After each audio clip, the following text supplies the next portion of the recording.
যাচ্ছি আসলে সে আমার ক্লাসের কিনা সেটা আমার আগেই বোঝা উচিত ছিল। বলছিলাম না আকাশের অবস্থা ভালো না। আমি একটু বেশি বেশি করে ফেলছি। এই ভাবির বন্টন আছে কিনা জিজ্ঞাসা করিস। ছি, আচ্ছা কি হয়েছে বলবেন তো প্লিজ।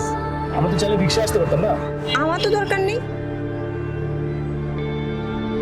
গাদার সাথে দেখা করতে আসছি।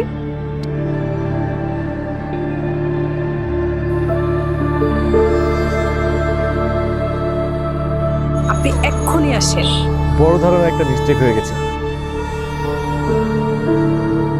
আমার কাছে একটাই ক্লাস, হিউম্যান ক্লাস।